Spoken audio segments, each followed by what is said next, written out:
Hello everyone and welcome back to the channel.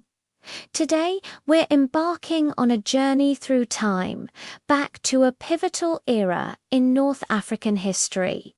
We're going to explore the story of Tunisia under French rule, a period of profound change, struggle, and eventual triumph that shaped the nation we know today.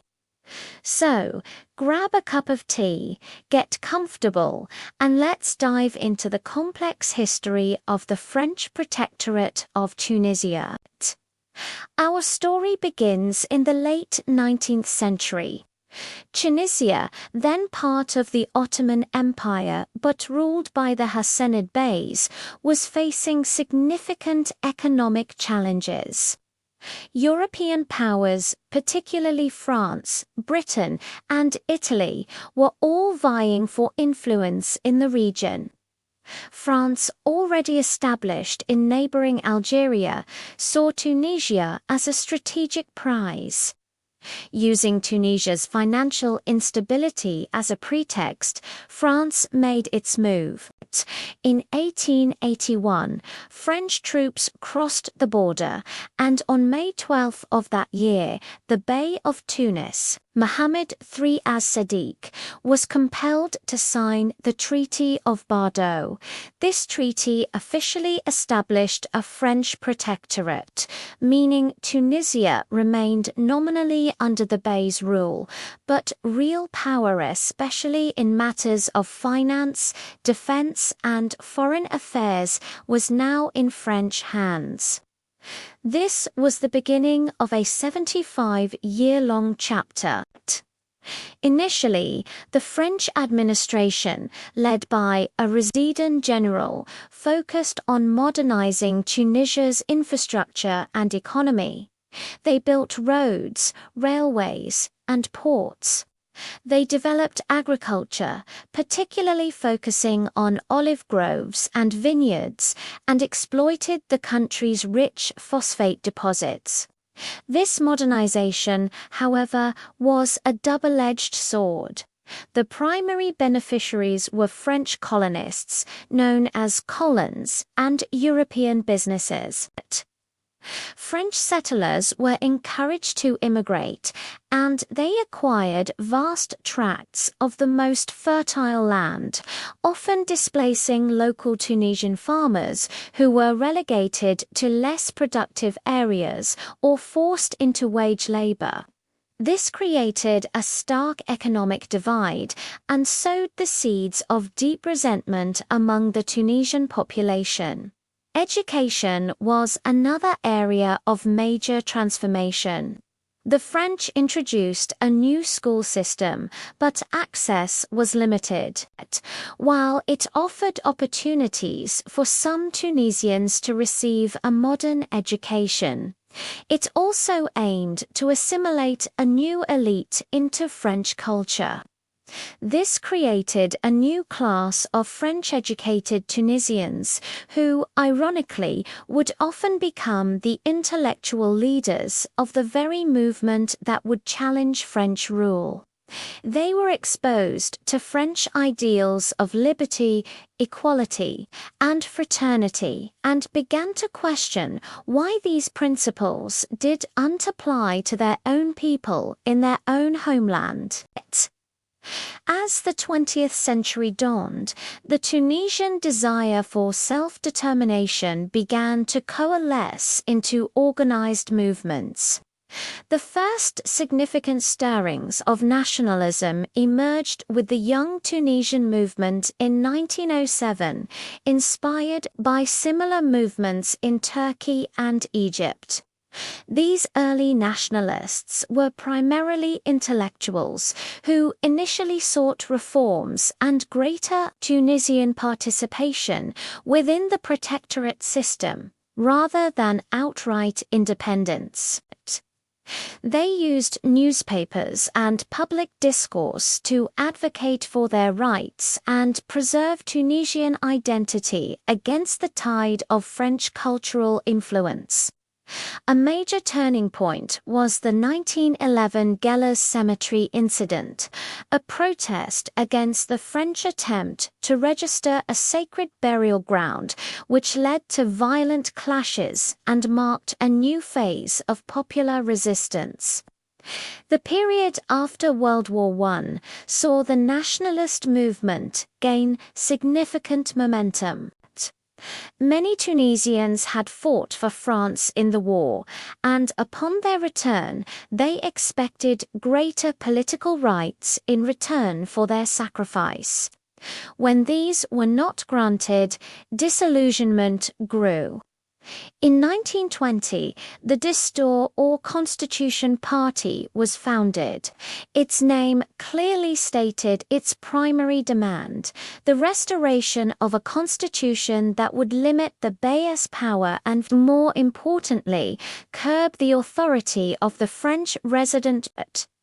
The Distor Party represented a broader cross-section of Tunisian society than the earlier Young Tunisians. However, the movement was about to find its most dynamic and influential leader. In the 1930s, a charismatic, French-educated lawyer named Habib Bourguiba emerged. He and his contemporaries felt the old Distor Party was too conservative and slow-moving. In 1934, they broke away and formed the Neo-Distor Party. Bourguiba's approach was different. He was a brilliant strategist and a powerful orator who understood the importance of mobilizing the masses. The Neo-Distor Party built a grassroots network across the country, connecting with farmers, workers, and students, and turning the quest for independence into a true popular movement.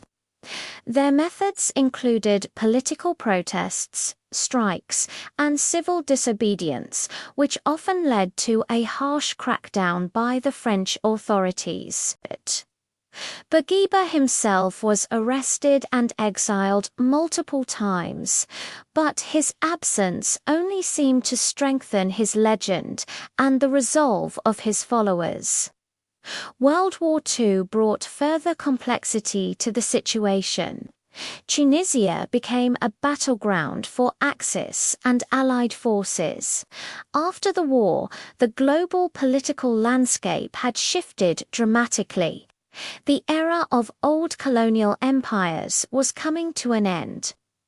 The United States and the Soviet Union, the new superpowers, were ideologically opposed to colonialism, but inspired by independence movements in Asia and elsewhere, the Tunisian struggle intensified. The post-war years were marked by a cycle of negotiations, broken promises, and renewed conflict.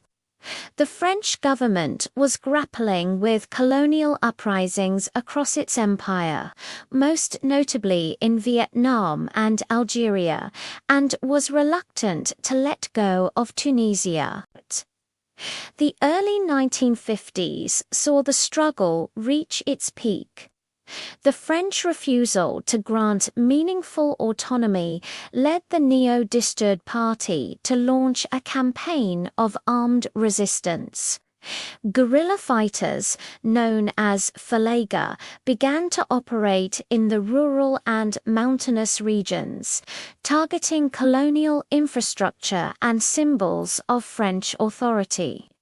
The violence escalated, pushing both sides to a critical juncture, facing a costly war in Algeria and international pressure. France finally recognized that holding onto Tunisia was untenable. Negotiations with Habib Bourguiba, who was once again brought back from exile, began in earnest. These talks were challenging, but the momentum was unstoppable. Finally, on March 20, 1956, after 75 years of foreign rule, the Franco-Tunisian Protocol was signed. This historic agreement abrogated the 1881 Treaty of Bardo and officially recognized the independence of Tunisia. It was a moment of immense joy and national pride. Habib Bourguiba returned to a hero's welcome, celebrated as the father of the nation. A year later, on July 25, 1957, the monarchy was abolished, the Bey was deposed, and the Republic of Tunisia was proclaimed, with Bourguiba as its first president. The long and arduous journey from protectorate to independent republic was complete. The legacy of this period is complex, visible in Tunisia's language, architecture, and legal systems. But the story is ultimately one of resilience and the unyielding spirit of a people determined to chart their own destiny. Thank you so much for joining me on this historical journey today. If you found this story insightful, please give this video a thumbs up. And don't forget to subscribe and hit that notification bell so you won't miss our next exploration into the fascinating pages of history. We'd love to hear your thoughts in the comments below. Until next time, stay curious.